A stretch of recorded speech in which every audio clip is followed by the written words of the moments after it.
So welcome to everyone to this afternoon's Regional Sport Facility Fund information session. My name's Phil Wishart. I'll be just taking you through the back end of the system IT things throughout this session, and we'll be joined by Karen Jones, who's going to run you through the presentation. Before we get started, I would like to acknowledge the traditional custodians of the land on which we all meet today in this virtual environment and pay my respects to Aboriginal elders past, present and emerging. As we said, there's a little bit of housekeeping which Kathy has put in the chat. So if you do have any questions throughout the session and you're on the desktop or web version, you can post into the chat and we will aim to address those in the coming days with a clarifications document posted to the website. This session will be recorded and a copy of the presentation published on the Regional Sport Facility Fund page in the coming days. And just a final reminder, if you can put yourselves on mute and also switch your cameras off to help with the quality of the call, that would be great. But I'll now hand over to the Office of Sport Chief Executive, Karen Jones. Thanks, Phil. Hi, everybody. Happy New Year and welcome to today's webinar on the Regional Sport Facility Fund. The purpose of today is to walk you through the Regional Sport Facility Fund, including the fund objectives, eligibility and also the guidelines. I do understand that there are a lot of people online today, which is very exciting, and welcome back to those that might be attending their second session for today. For those of you that don't know, earlier today we hosted a similar webinar for the Greater Cities Sport Facility Fund, and I know that there are many people who will be applying under both programs. So for those of you that are joining me again, welcome back. Webinars of this size are always very difficult to manage, and I ask that you all play your part by making today's session as successful as possible. As Phil said, can you please turn your microphones and cameras off during the main part of today's session? This will improve the experience for everyone involved. Any questions that you might have during the course of the presentation, please place your questions into the chat and we will try and answer these questions for you in the coming days. So here you'll see on the screen at the moment, we have a pretty full agenda. I will walk you through the details of the fund, the application and the assessment process, and of course, the all-important timeline. So without further ado, let's get started. The Greater Cities Sport Facility Fund is actually the overarching fund, but it does actually include two streams. So the first of those streams is the Greater Cities Fund, which I said I presented on earlier today. And the second is the Regional Fund for Regional New South Wales. And today's session right now relates to the Regional Facility Fund only. The fund will see the development of quality sport infrastructure which is compatible with current and future demand. The projects can include new facilities or improved or refurbished facilities, but most of all, we want to see facilities that have a positive impact and support participation and performance in all sports and in all levels. Now, the New South Wales Government has committed $50 million to the Regional Sport Facility Fund over 2 years. Now, that actually means that there'll be $25 million allocated for each year, including this year. Now, the minimum grant amount is $100,000 and the maximum is $1 million. So this means as a minimum, at least 25 projects will be funded in this round. Now, the fund actually opened on the 21st of December in 2020, so just before the Christmas break, and it will close no later than 5 p.m. on Friday, the 26th of February 2021. You'll hear me mention that date a number of times throughout the presentation. The objectives of the fund include increasing the number and type of sport facilities, improving the standard of facilities, and of course, increasing sport participation. We aim to increase participation by providing universally designed and innovative facilities, and to improve facilities for the people and the communities that need it most. To achieve this, we will be focusing on universally designed and functional facilities. We want to improve the utilisation of facilities by improving their multi-use capabilities and the adoption of new technologies or design initiatives that also help improve environmental sustainability. Now, to be eligible for the fund, you must be located in a local government area in regional New South Wales. There is a list of these local government areas on our website, and I point you to our website should you need to have that check and that reference. You must also be a state sporting organisation, a state sporting organisation for people with a disability, or a national sporting organisation where the state body is part of a unitary governance model. Also eligible are incorporated, community-based, not-for-profit sporting organisations whose primary purpose is to deliver sport activities or programs, as well as organisations that also provide sport and recreation programs such as PCYC, YMCA, YWCA. There's also eligible is also organisations that own and administer public parklands, and then finally private enterprises are also eligible as well. Now moving on to eligible land types.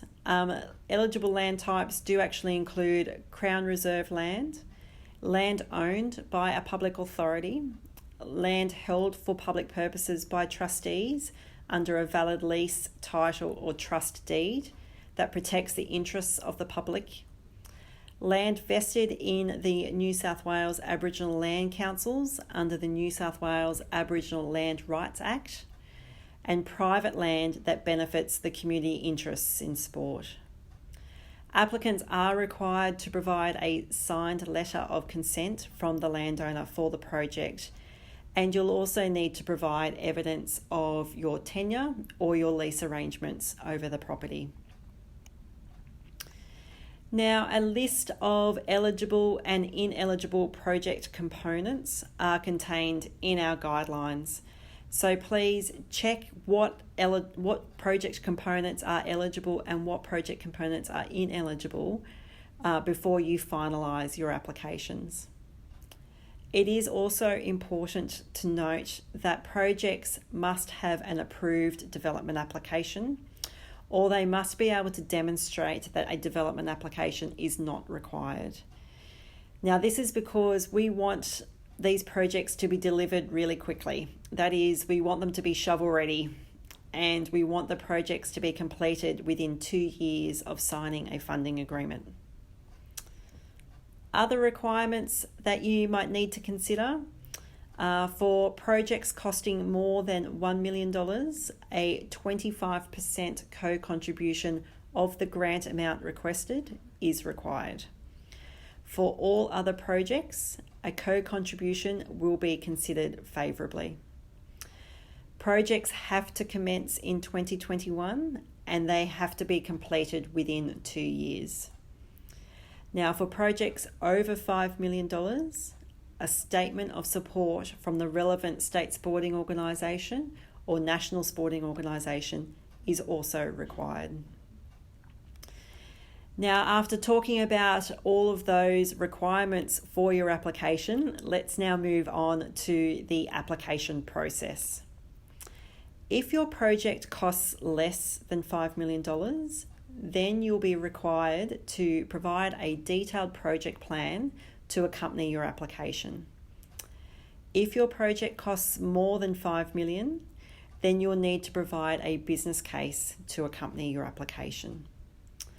To submit your application, you will need to register or search for your organisation through the Office of Sport's Grants Online website. You'll need to register your project and complete the application form by filling in each section. And then finally, you'll get the chance to hit the submit button, which will include your application. It should include your project plan or business case, and also any supporting documents.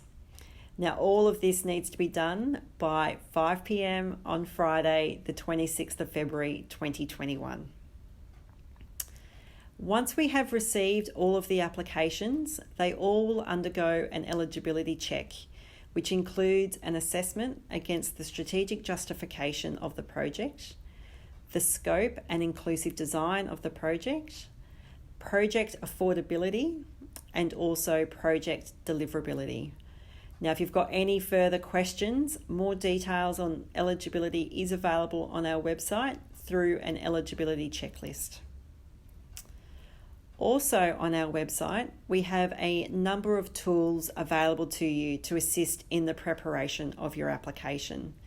Some of the tools include the program guidelines, fact sheets, there's some templates, and there's also a number of pro forma documents that you may seek to use in the preparation of your application. Now, for applicants under the Regional Sport Facility Fund, you are actually able to receive support from designated Office of Sport staff. So if you do require some assistance or some information from the Office of Sport, then please contact our grants unit using the email address that's now provided on your screen, which is grantsunit@sport.nsw.gov.au for assistance. And we can direct you to the relevant officer who may be able to provide some assistance and also answer any questions for you as part of the grant preparation process. Now let's move on to the all-important timeline. I think it's the third time I'm mentioning it now. Applications close on Friday, the 26th of February 2021 at 5 p.m. We are hoping the assessment process will be completed shortly after, in the months after February, and fingers crossed the successful applicants will be announced in April 2021. Funding agreements will then need to be finalised in May and June for those applications that have been successful, and that means that projects should be completed by July 2023. So that's in line with our requirement to have these projects completed within 2 years of the funding agreement being signed. After the project has been completed, a final project report and acquittal will be required. Now, the next few slides are some typical questions that we have already received here at the Office of Sport, and I thought I'd just share them with you today. The first question is, can a council submit more than one application? The answer is yes. A council can submit more than one application, and in fact, any applicant can submit up to 3 applications, with each one requesting up to $1 million. We do ask, though, that if you are considering submitting in multiple applications, that you might want to communicate to us what your priorities are for those applications. The next question is, can a council submit an application on behalf of a sporting club? The answer is yes. Councils can submit an application on behalf of a sporting club, but this does mean that the council will be the grant recipient and they'll also be responsible for the project. The next question is around, can the Office of Sport review my draft application?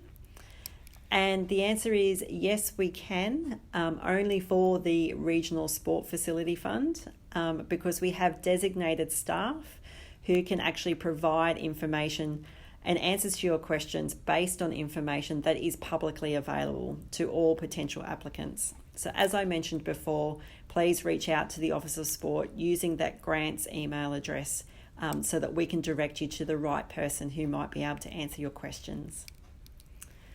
The next question is around the facility use schedules and why are they required? Now, the facility use schedule assists in the understanding, or assists us really in understanding the demand for the facility, and then subsequently what changes may be expected as a result of government's investment. And then another question, do I need to make a financial contribution towards the project? The answer is, for projects that cost more than $1 million, then yes, a 25% financial co-contribution is required. However, for all other projects, a co-contribution will be considered more favourably. Whilst not mandatory, they will be considered more favourably if they were to have a co-contribution. And then finally, when do I need to provide a national state sporting organisation statement of support? Letters of support are required for projects that are over $5 million, and they should be provided as part of your application and support your application. So there is a field for you to upload those letters of support as part of the application submission. That's all I really have for you today. I do want to thank you for your time today, and thank you for all your questions. I can see them popping up there in the chat. As I mentioned earlier, we will endeavour to answer your questions in the coming days. So please keep an eye out for an email or an EDM advising of when the answers to those questions are available. Look, we do look forward to receiving your applications by Friday, the 26th of February at 5 p.m. There's that date again. And please, everybody, take care and good luck. Thanks, Karen.